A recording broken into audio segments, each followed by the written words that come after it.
Hi everyone, and welcome to Now Men, the podcast about men, gender equality, and masculinities.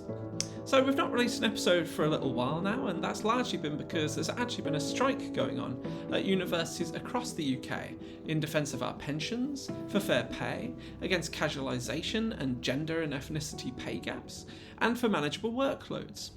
But we're still here.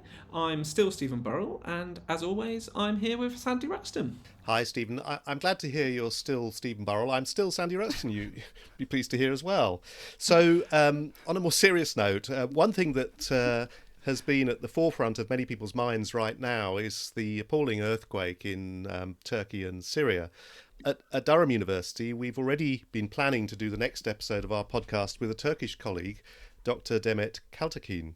So we're really appreciative that she was willing to talk to us today, especially in such difficult circumstances. Yeah, and so Demet is an assistant professor in criminal law and criminal justice in the law school here at Durham. She recently published a great book based on her PhD research, which is called Conscientious Objection in Turkey, a socio-legal analysis of the right to refuse military service, and that's been published by Edinburgh University Press. So we'll mainly be talking to her about this today, as it feels really relevant to a lot of issues, a lot of gendered issues, which are taking place across the globe right now. So, Demet, welcome to Now and Men. I've recently been in contact with several friends in Turkey who I met at a training event in Istanbul, which I co-ran on involving men in tackling violence against women. Clearly the situation on the ground right now in Turkey and Syria is desperate, is dire, and it's going to remain so for a long time to come, I think. So we wanted to just start by saying how grateful we are to you for talking to us today, and it must be incredibly hard for you to watch what's going on from afar, from the UK. We wondered if you have family and friends in the affected areas, and if so, how are they coping? Thank you very much for asking. My family, they are safe, and my family and my friends are safe, but we do have friends that lost their colleagues and their students as well. So the situation is really worrying. And the earthquake in Turkey has left so many people in a very challenging and difficult situation as well. And it is extremely a difficult situation. Yeah, we're going to talk to you today mainly about your research around militarism and war, but it's hard not to notice, in Syria in particular, it's obviously been incredibly difficult to deal with the disaster because of the complete lack of infrastructure as a result of the war or the different factions on all sides. And there seems to be a lot of criticism of the government response in Turkey too. I mean, I'm on social media with some friends, and one of them posted a picture saying, showing an apartment block that's collapsed and saying, actually, this, is not just a wreck; it's a murder scene, which is pretty strong language. I wondered if you had any observations on the rescue efforts in response to the earthquake so far that you wanted to share with us. Yeah, to be honest, the relief efforts after the earthquake in Turkey have been challenging, and it has several reasons. This is partly because it was snowing heavily, and some of the roads were blocked, and it took some time for rescue teams to reach some affected areas, which decreased the chances of survival for many people. And unfortunately, another factor contributing to the loss of life is also the failure to follow building regulations and lack of control by the authorities. So more needed to be done to ensure that buildings were constructed to withstand earthquakes. And the professors, geologists, they were already warning us that we need to be ready for a big earthquakes. And given that Turkey is located on two fault lines, we needed to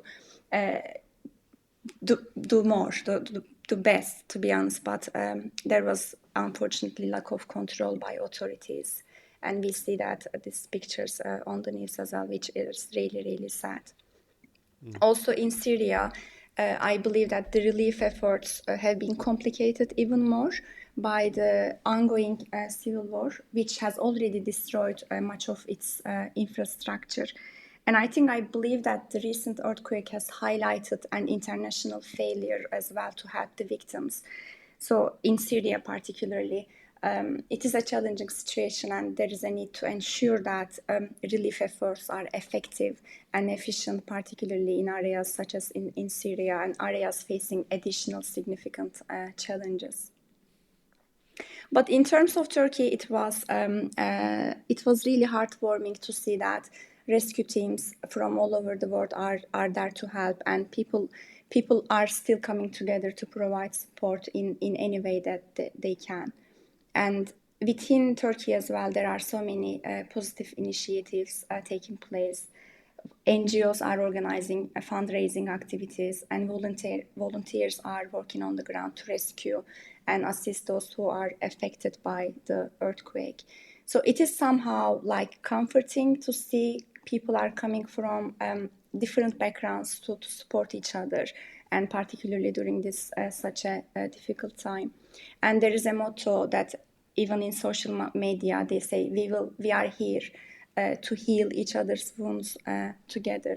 I think the solidarity is the only thing that we have at the moment, and it is important to have it, and to be honest, and that's all we have.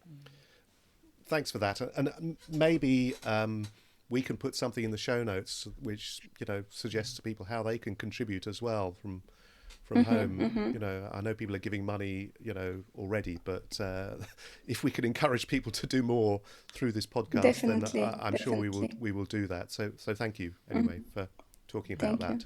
Yeah, no, and just thank you again for being willing to speak to us like in such difficult times. Although, as you said, it's also incredibly inspiring to see how humans kind of are coming together and supporting each other, even if the state is not there in such horrific circumstances. But perhaps we should move on to your research now.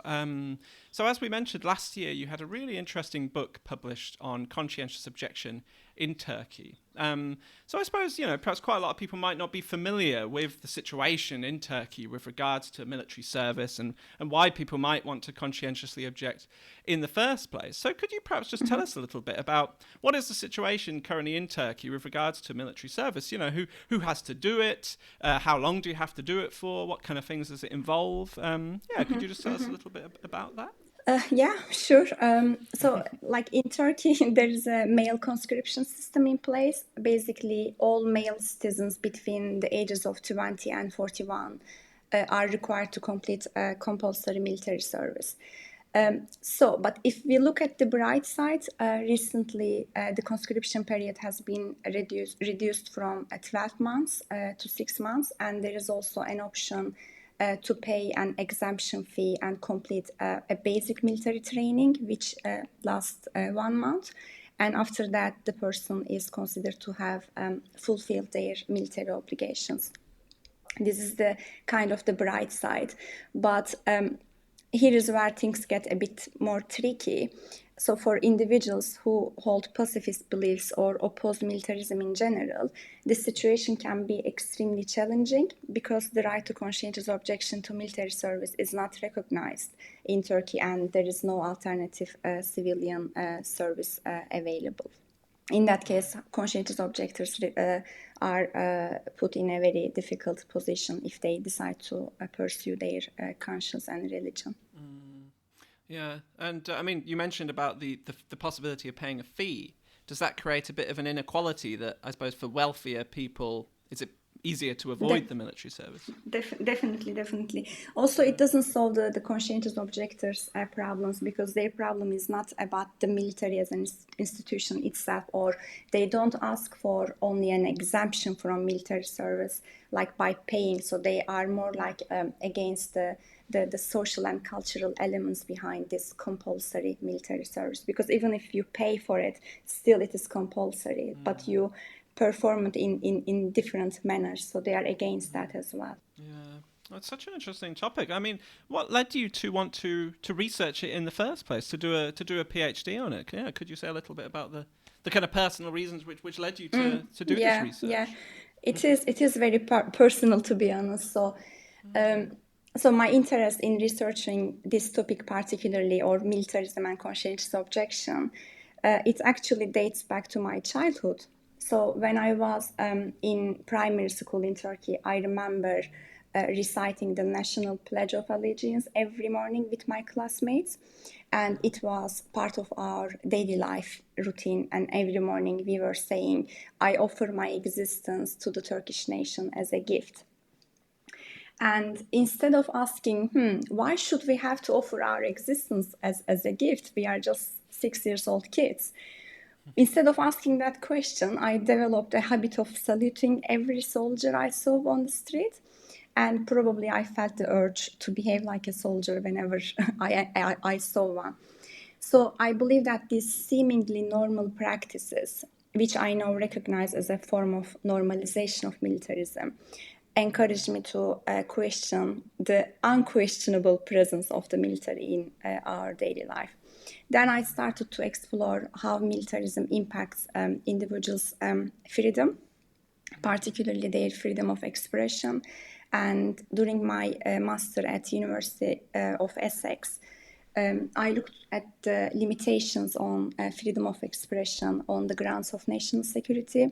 And then eventually I found myself working on the impacts of militarism on individual freedom and to advocate for greater recognition of the right to conscientious objection in Turkey. And also my PhD project at, again, Durham University allowed me to investigate how militarism is normalized, but not only normalized, but also resisted by conscientious objectors in Turkey.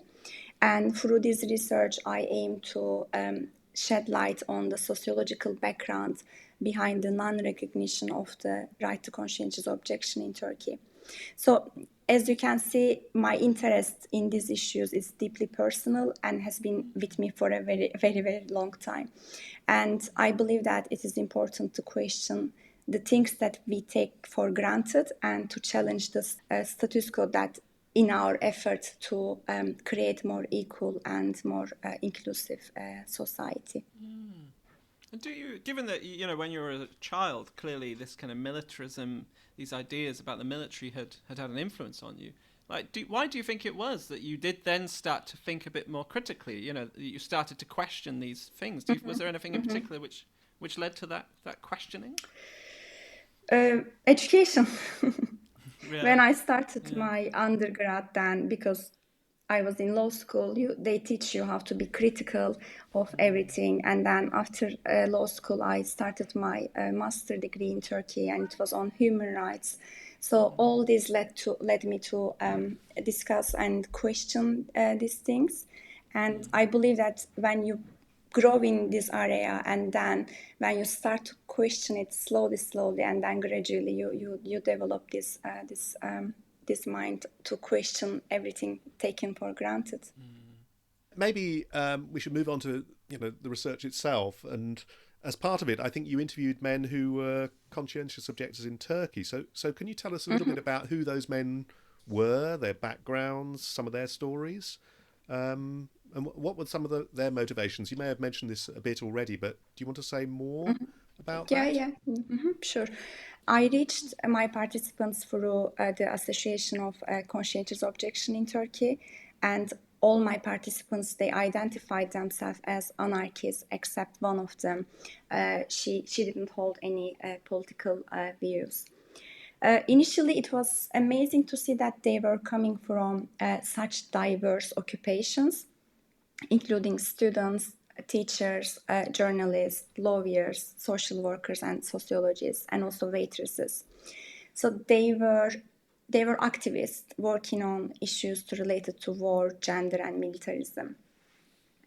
And not surprisingly, their social circle was kind of isolated from militarized and gendered understanding. But even though they're surrounded by like-minded individuals, and in that case, we may consider them as a homogeneous group, they indeed came from diverse backgrounds. So, for example, their families had different reactions to their objections. Some participants felt that their families didn't understand them at all, and it was difficult to communicate with them. But other participants received family support, or at least they felt that they had made their voices heard. I was also surprised to see that their motivations for objecting a military service were also diverse. For example, some of my participants, they refer to their religious convictions and pacifist grounds as the basis for their objection.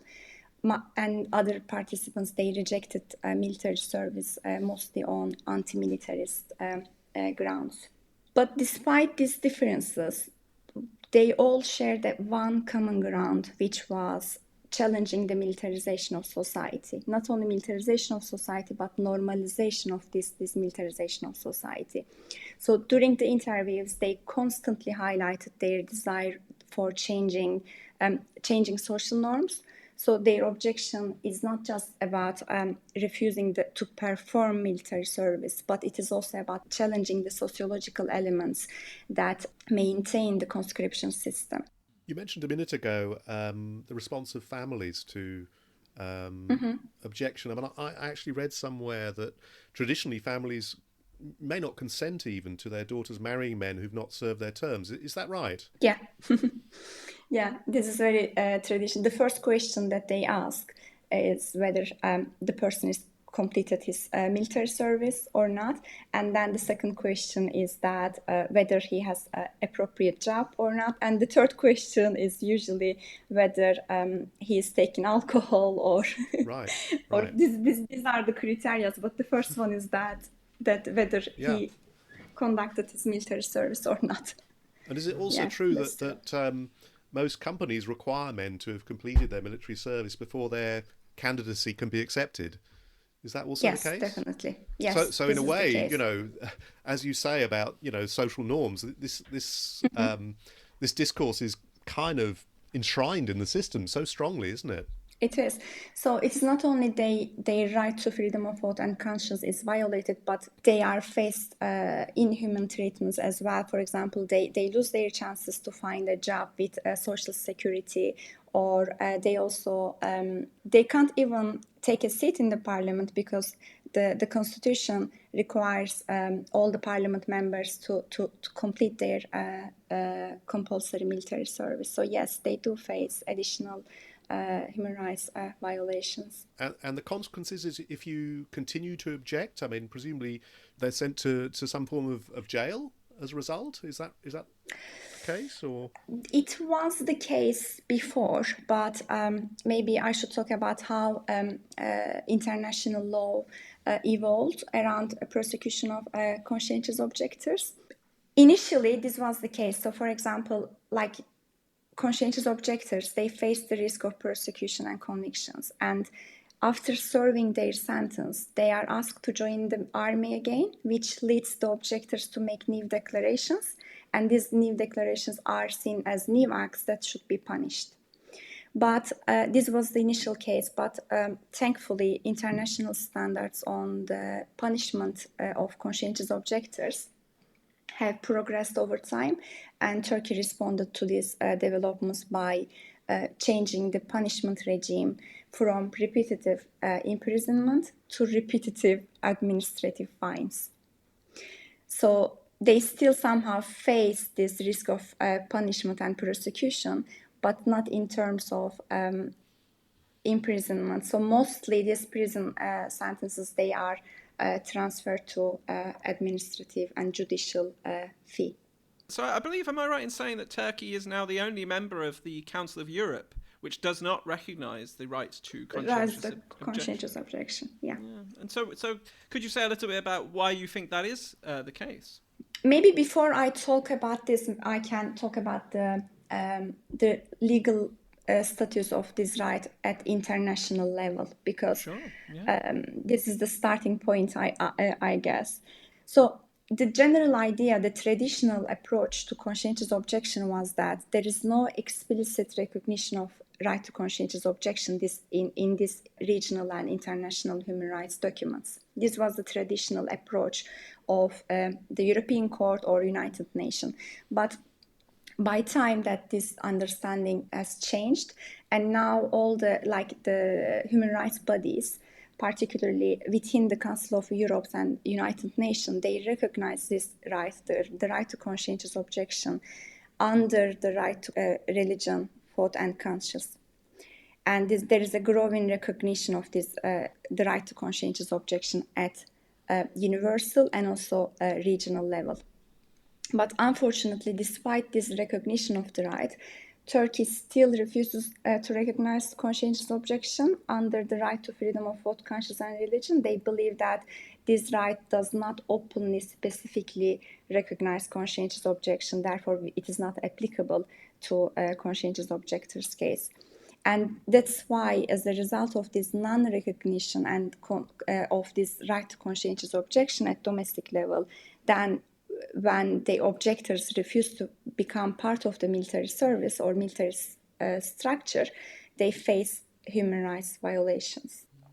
Because I mean, you talk a bit in your book about a lot in your book about how this kind of stems from a long history of the kind of the role of the military and the militarization in Turkish society. I mean, perhaps for those of us who don't know much about Turkey and its history, could you just say a little bit about that, like where this comes from, where the military service and the influence of the military comes from in Turkey? Could you just say a little bit about that? Yeah, sure.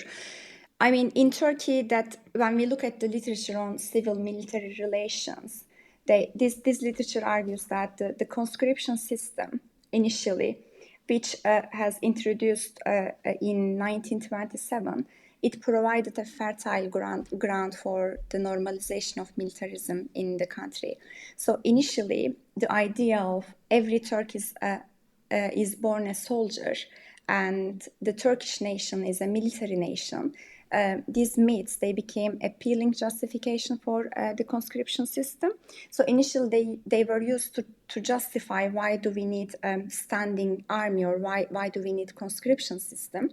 But then military service was no longer just a necessity, but also became a cultural characteristics of Turks. So as a result, it is believed that being a good citizen means being a good soldier.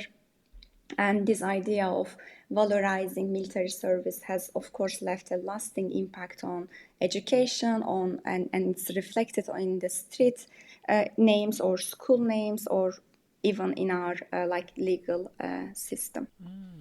Yeah, I mean, one thing I found interesting in the book was how you talked about that this idea that Turkey is somehow like surrounded by like potentially dangerous or like enemy states, and that therefore this idea of security is so important in ideas of being Turkish and things like that, and the idea therefore that you need these kind of like strongmen leaders to like protect the country from that. We for a very long time we did need external enemies to justify why do we need a standing army, and then when external enemies were not enough, then we needed internal enemies as well. So militarism also depends on creating enemies, so that individuals believe that we do need standing armies to protect our nations. Yeah, I mean, you can see the links here in the UK, right, with the war on terror, and for example, similar things going on, maybe. Yeah. Militarism is everywhere. Yeah, absolutely. Yeah. And I mean, you've mentioned a little bit about it, but do you want to say any more about how Turkish society responds to conscientious objectors? Like, so these men that you interviewed, did they experience a lot of kind of social rejection, on mocking or bullying or things like that? How are these men treated by wider society, I suppose? How do they are treated? So as I mentioned, they do live in a very isolated and social circle, and their social circle and their close friends, they are all like open-minded individuals. So they pick their social circle in a way that they can question militarism, or in a way that their conscientious objection is respected. And maybe I can talk about the role of masculinity in encouraging men to enlist or to perform military service. Then we can see how conscientious objectors are trying to not to conform to this idea of masculinity, or idea of being real man, or idea of that real man needs to be the hero, or needs to protect their nation or their motherland against all kind of threats. So there has always been an assumed link between military service and masculinity. But this link maybe sometimes becomes more obvious, particularly in societies with a strong military presence, or what we experienced during World War I, for example. During war times, men are also expected to align themselves with the military and participate in combat duties. So, for example, during World War I also examined this in my book. War posters played a significant role in encouraging citizens to participate in this ongoing war effort. And these posters were cheap and easy to distribute, and they served as a constant reminder of the duty to serve in the army. And in these posters, women were often portrayed as encouraging men to enlist and shaming men who refused to do so by using language that underestimates their or undermine their masculinity. So, for example, one poster portrayed a woman asking, "Will you go or must I?" And there were other posters, for example, again portraying women as saying, "I want you for the Navy. If you want to fight, join the Marines." Or some posters were even presented women saying things like this: "I wish I were a man. I will just join." So these messages were intended to make men feel obliged to join the military and participate in the war effort. So regardless of their personal beliefs or feelings about the conflicts. So at the same time, during this wartime or in societies, very militarized societies, policymakers are often rely on binary oppositions of like, for example, women as the protected and men as the protectors. And this dichotomy among men can translate into a different dichotomy of the heroic soldier versus the cowardly or lazy conscientious objectors. So there is, in one sense, like social expectations and masculine pressures to join the military. We do have this pressure as well in Turkey. Like when we look at the extended family of these conscientious objectors, they did receive this masculine pressure to join the army. But conscientious objectors, they, as I said, they have a different social circle, and they try to refuse to conform with these masculine features that are, let's say, exclusively seen as necessary for being a real, quotation mark, real man. So they refuse to be ready to die and kill, and also they refuse to become a hero. In that case, I asked the same question to my participants, whether they had this pressure from the extended circle. And to be honest, they, even if wider society labels them like lazy or coward or not real men enough, I don't think that this will make any impact on their decisions, because the reason in first place why they are refusing is not to conform with these masculine ideas. I was struck by what you were saying about World War I and the posters. I mean, actually, that seems very similar to what I believe was happening in the UK and probably elsewhere at the same time as well. I mean, there's a famous poster, a UK poster, "Your country needs you," Yeah.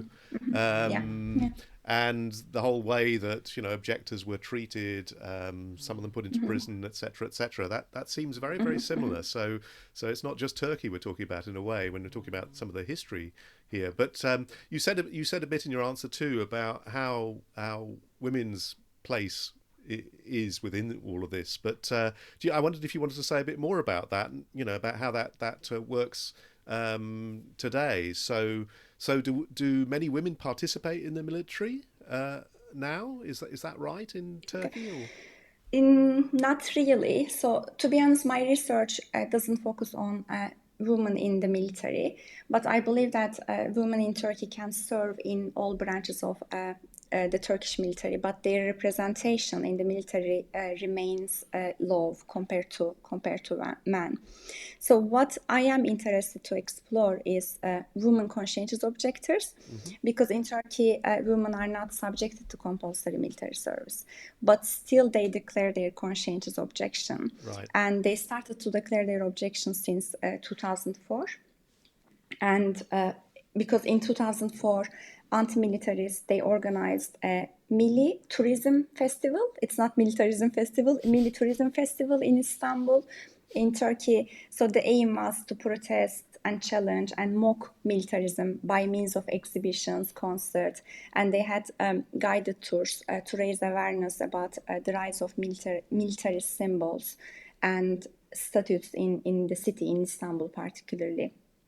So one significant aspect of this festival was that 5 women, they were who had previously been seen as only the supporters of male conscientious objectors, they publicly declared their objection to military service. And this was kind of a turning point. And after that event, women began to challenge the invisible hidden roots of militarism and its impact on their lives by specifically declaring their conscientious objection. But maybe, since they are not subjected to conscription, their voices are likely to be seen irrelevant. So they are mostly asked one common question: why do you object? Because we don't make sense. Why would they object while they are not subjected to this compulsory military service? And to be honest, during the interviews, I did ask them the same question. And during the interviews, what they said, like most of them refer to their aim to challenge the gendered expectations and the normalization of militarism as an underlying reason for their objection. So they also mainly talked about how people are confused about a woman's objection, particularly their families. So while discussing their objection with their family members or with anybody who has difficulties in understanding their objection, they try to direct their attention to the ways militarism shaped women's lives. For example, by glorifying motherhood or by portraying the nation as woman and motherland.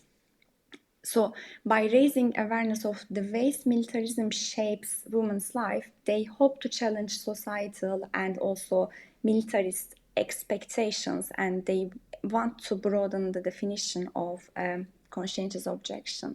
For example, one of my women participants, she remembered a high school memory where she was excited to apply for military high school exams, but she was quickly disappointed to learn that only male students were allowed to apply. So she took the leaflet, she was so excited to apply for military high school exam, and then she noticed that only male students were allowed to apply. So she explained this moment, like this realization, as something that led her to gradually shift her position from dreaming of being a soldier to declaring her objection instead. That's fascinating. I wanted to come back to one thing you said earlier as well. You said that some of the men you described them as kind of non-conformist as a group, and I wondered how sort of sexuality and sexual orientation fits into that as well. I mean, presumably, if you were gay, then your life as a conscript could be pretty difficult, or your life in the military would be pretty difficult. So, was that part of your interviews and your understanding of the backgrounds of the participants? Or did you not know that? I don't know. No, I didn't interview LGBTQ members because, but I do know from academic works or cases, domestic cases, that they can get exemption from military service based on that. But conscientious objectors, they do not want to get these exemptions because they are not after exemptions. They are after refusing the idea itself, the idea of serving in the army, or the idea that military service needs to be an obligation of citizens. So they are not asking for an exemption. That's why they would never ask for paid exemption, or some of them may refuse to get this report that will allow them not to serve in the army. So some of them may be hesitant or maybe willingly not apply for this report. Right. Because even to get this report itself is a very problematic process itself, so they don't want to be part of this. Is that homosexuality itself is kind of defined as some sort of psychosexual illness, which presumably they wouldn't. That will prevent them from serving in the army. Exactly. Yeah. I mean, so you've shown, I suppose, lots of ways in which kind of militarism affects Turkish society more broadly, not just in the context of actually serving in the military itself.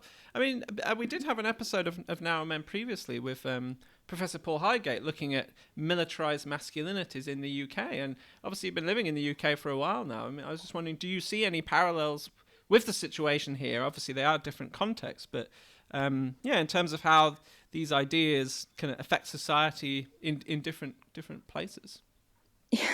Yes, I mean, as I said, militarism is literally everywhere, and the rise of militarism is not specific to Turkey, but it is a global phenomenon. So I do remember that during my PhD, that I read Cynthia Eno's book on globalization and militarism, where she consistently encourages us to be aware of the natural, to be aware of the trivial. So she wants us to question everything that seems natural. So I was influenced by her ideas, and one day, right before I left the house to go to the library, I asked myself, I said, Demet, how many militarized objects you will see in your very brief walk to the library? And I used to live like literally 15 minutes walk from the library. And the moment I left my house, I found an envelope with a poppy stamp and in my mailbox waiting for me. So it was like, okay, this was very unexpectedly soon. And then I left the house, and on my way to the library, I came across an army recruitment stand where like curious kids were asking soldiers questions about the prospect of joining the army, and their parents, they stood by and they were watching them with very pleased eyes, by like smiling. And then I went to one corner, and I passed a local bookshop which displayed a portrait of a tired soldier at its windows. And finally, I reached the library, and then in the library, I saw some of the war posters as well. It's like, "Hey, you, woman Britain say go" posters, and these posters were at the library's bookshop as well. So this experience made me think of Turkey as well, where it is so common for kids, for example, to have uniforms and toy guns. So it was interesting to observe how militarism is not only present in the institutional area, but also embedded in our everyday life. So then I was really surprised, because even though I was working on this topic specifically, I was not aware of, and even though I was passing exactly the same road, like 5 days a week, I didn't notice these symbols until literally I asked myself, Demet, you need to be aware of them. And then I just figured out all of them, and it was so quick to encounter one of them literally in front of my house, like in my mailbox. So as I said, yes, militarism is everywhere, and we live in the era of globalized militarization. And that's why I find it very important to understand the different ways in which militarism is being resisted around the world as well. Yeah, I mean, given the extent to which this is embedded in all societies, as you say, including in Turkish society, I mean, how much do you believe that change is possible?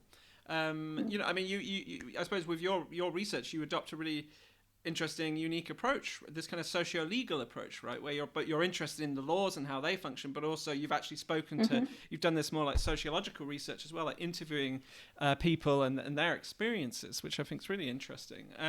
So yeah, I mean, do you think that we need changes to the law, or is that not sufficient? You know, do we need this broader change in social norms as well? And how do you see those things as being connected, I guess? Yeah, I mean, my work was socio-legal studies, so that means that law influenced society, and in return, society influenced the law as well.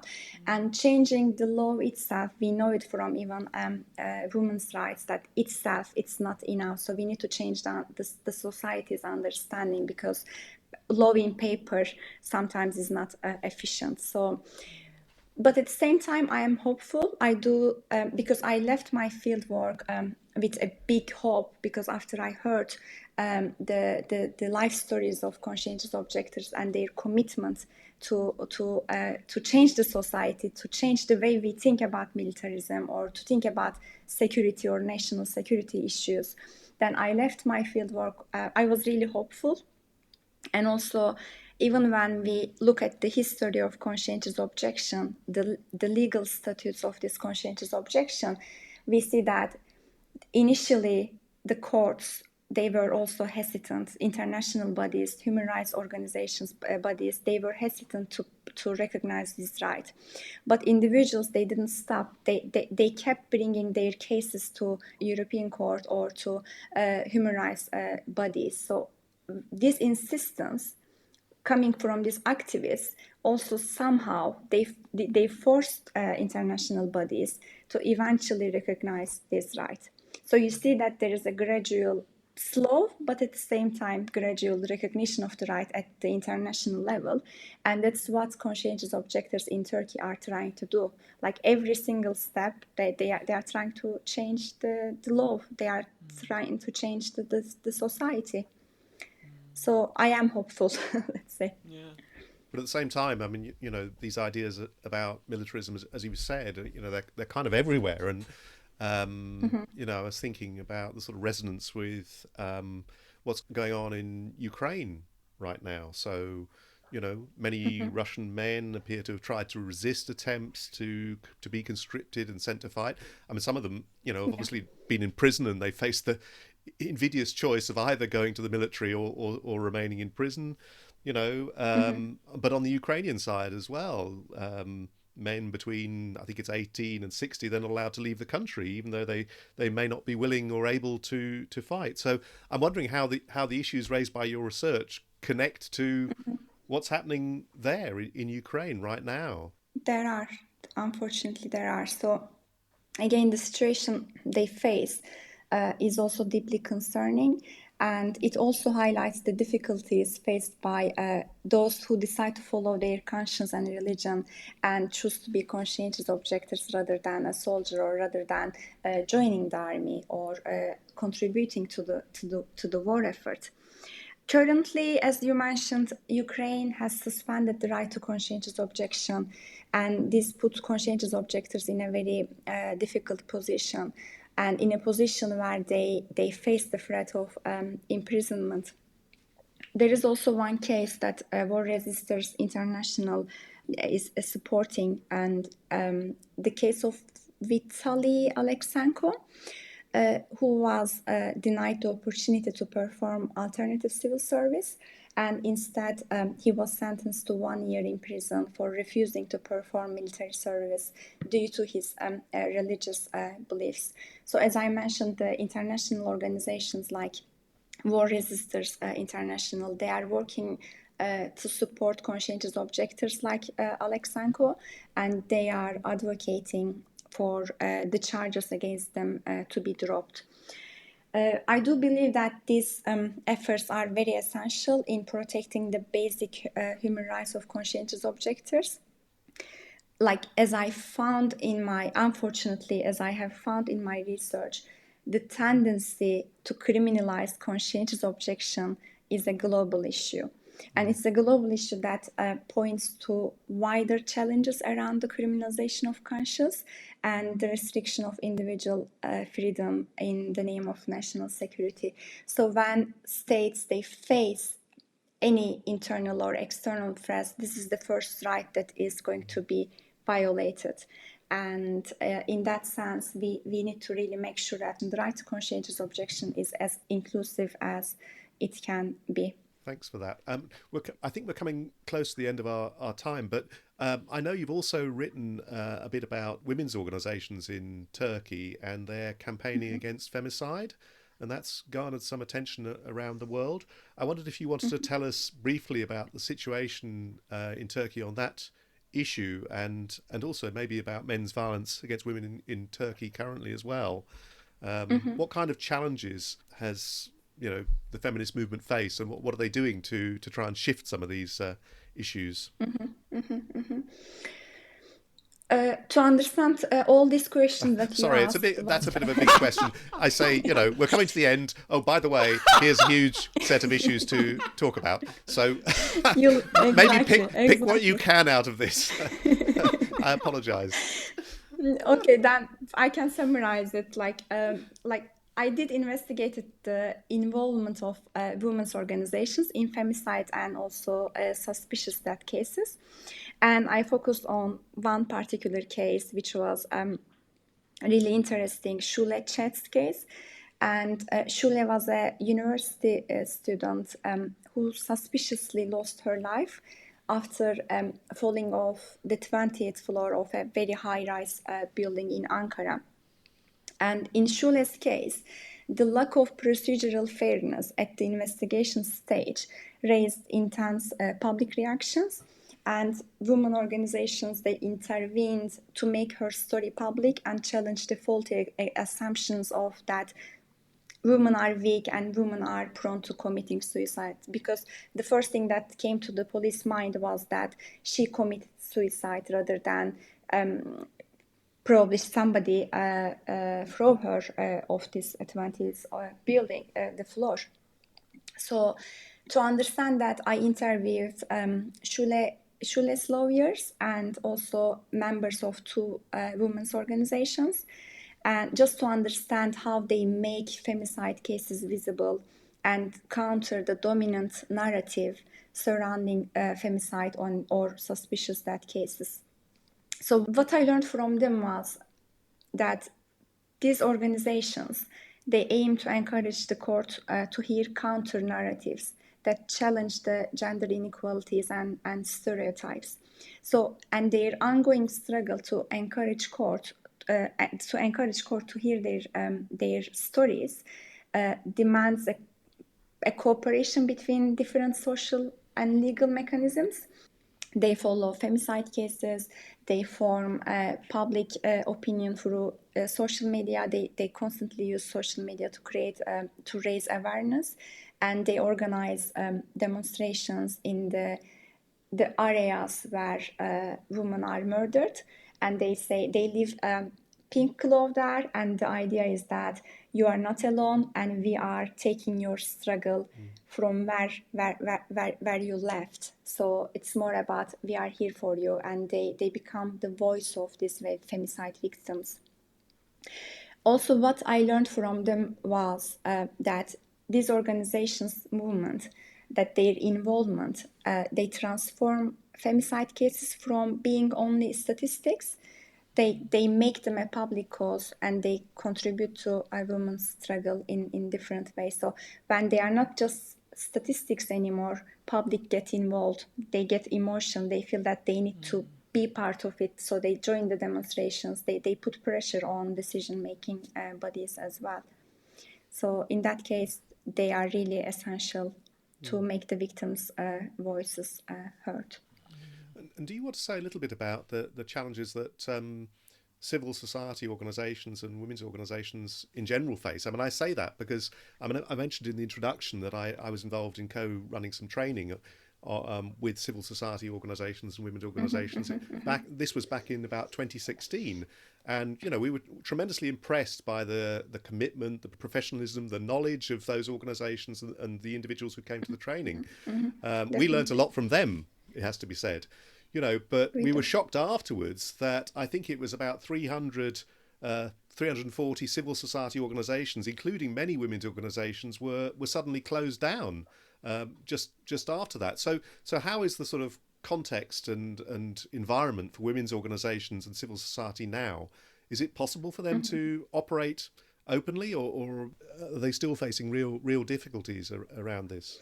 They do face real difficulties, but at the same time, they are so experienced by dealing the experiences. So they always come up with something new, something interesting, something that will allow them to continue to work on these aspects to eliminate violence against women, for example.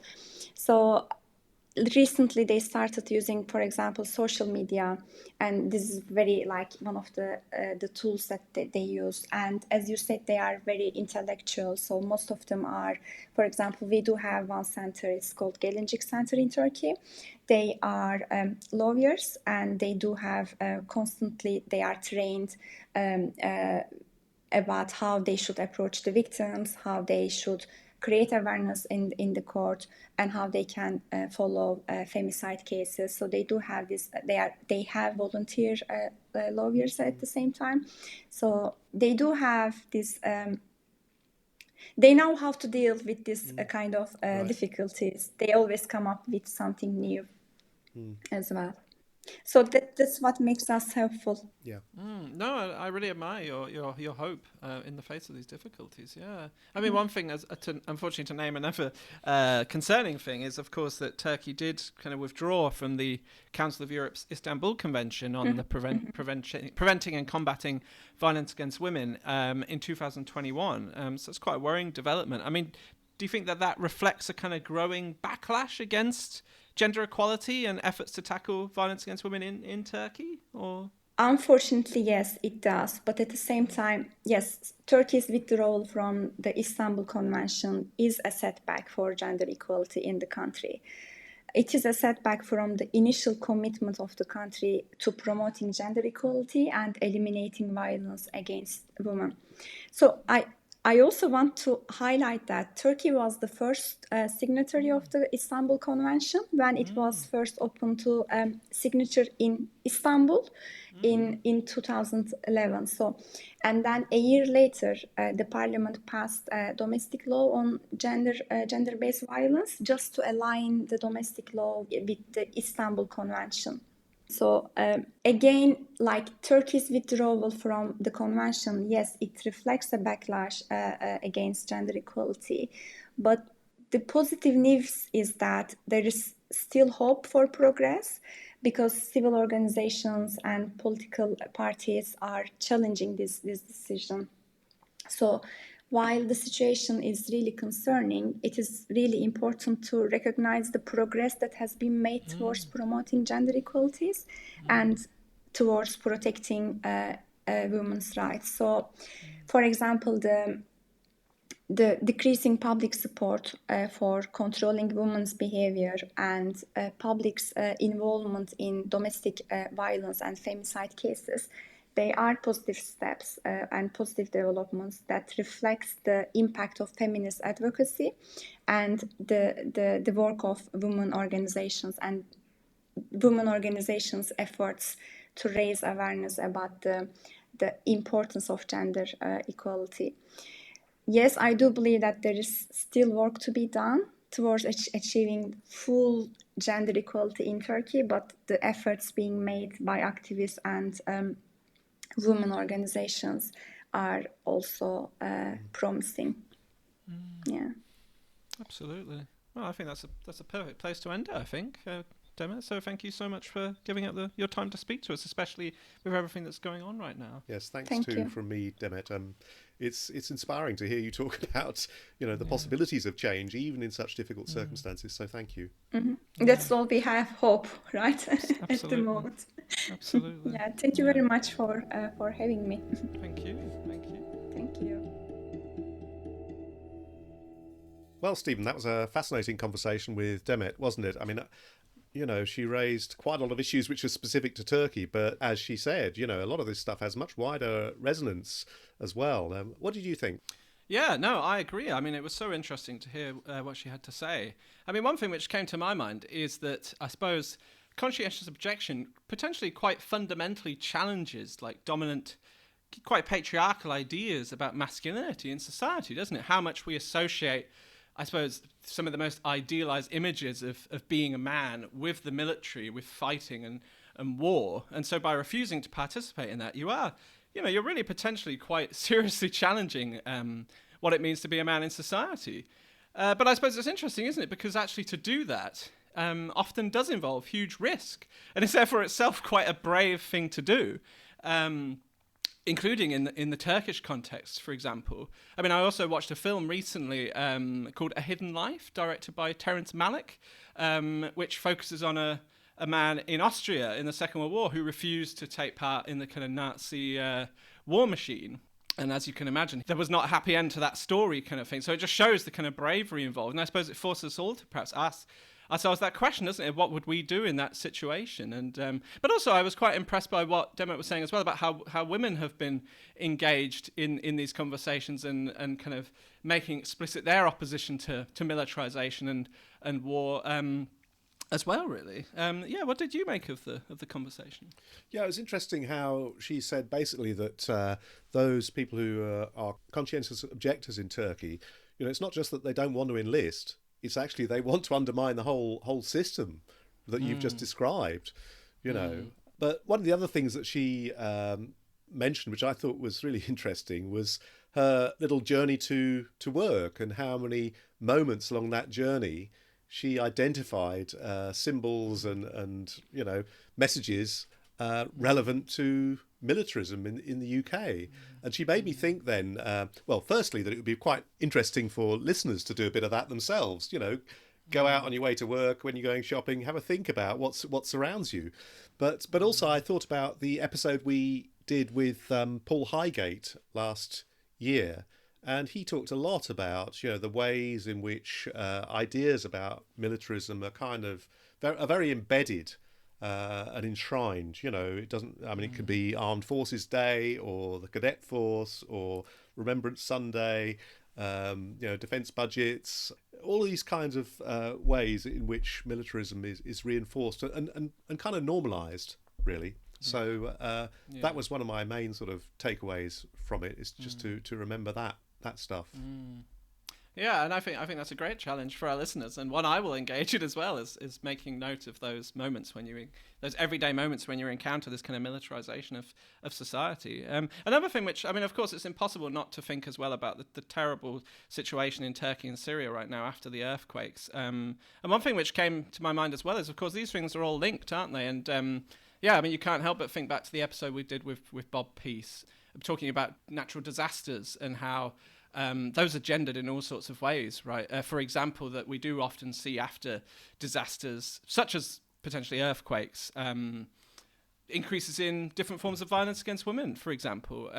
Perhaps, as obviously for lots of men, for lots of people in general, you can feel a huge loss of control over your life and what's going on around you when something huge like that happens. And perhaps for some men, they may respond to that by increasing their control over the people in their lives, such as their partners or children, other women.